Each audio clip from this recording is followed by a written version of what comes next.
নমস্কার বন্ধুরা, আশাদের খোঁজে রান্নাঘরে আপনাদের স্বাগত জানাই। আজ আমি আমের তেল ঝাল আচার বানাবো।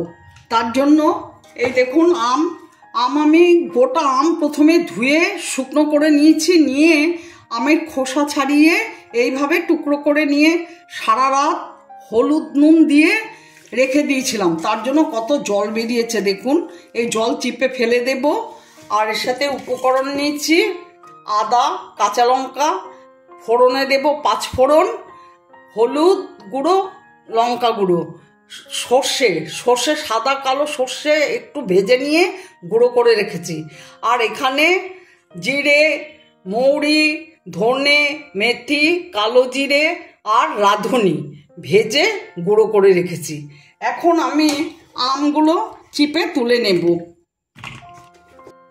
দেখুন কতটা জল বেরিয়েছে, এটা আমি ফেলে দেব। সর্ষের তেল দিয়ে দিচ্ছি।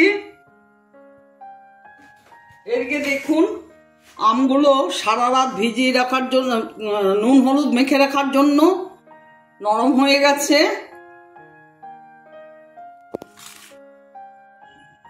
গ্যাস অন করে দিচ্ছি। কড়াই গরম হলে সর্ষের তেল দেব।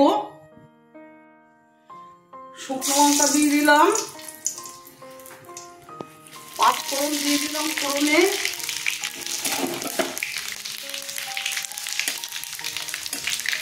নুন দিয়ে দিলাম,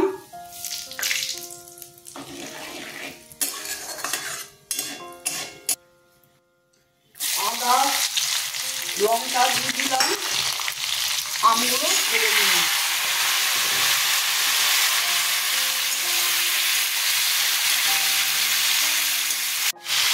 হলুদ দিয়ে দিচ্ছি, শুকনো লঙ্কার গুঁড়ো দিয়ে দিচ্ছি,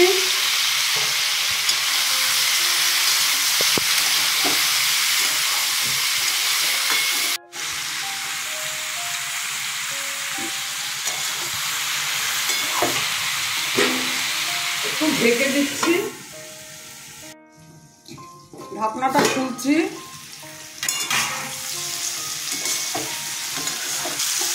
এটাতে অল্প চিনি দিচ্ছি, এটাতে বেশি চিনি দেবো না, কারণ এটা একটু টক ঝাল টেস্ট হবে এটা, সেই জন্য সামান্য চিনি দিলাম।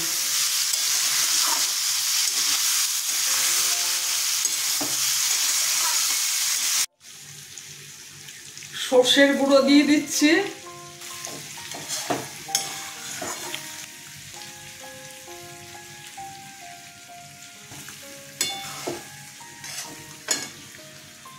আর সমস্ত মশলা ভেজে গুঁড়ো করা ছিল সেটা দিয়ে দিচ্ছি।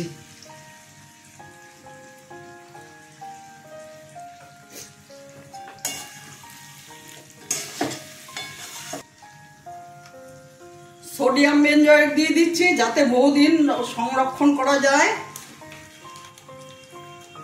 সোডিয়াম বেনজয়েট খুব ভালো জিনিস, এটাতে বহুদিন আম আচার ভালো থাকে, 1 বছরেরও বেশি ভালো থাকে, আচার নষ্ট হয় না। আমি আর বেশি ঘাটবো না, ঘাটলে আমগুলো গলে যাবে। আমার আচার হয়ে এসছে। আমার ভিডিও যদি আপনাদের ভালো লেগে থাকে প্লিজ একটা লাইক, শেয়ার, অবশ্যই সাবস্ক্রাইব করে দেবেন, সাথে কমেন্টস দেবেন। আপনারা ভালো থাকবেন, সুস্থ থাকবেন। আর আচার দেখুন কেমন ঝরঝরে সুন্দর আচার হয়েছে। আপনারা এইভাবে আচার করে খাবেন, খুব ভালো লাগবে এই আচারটা খেতে। আমি এখন গ্যাস অফ করে দিচ্ছি, ঠান্ডা হলে নামিয়ে নেব। এখন আমি আচারটা নামিয়ে নেব। দেখুন আচারটা প্রত্যেকটা আমের গায়ে মশলা লেগে আছে, দেখুন।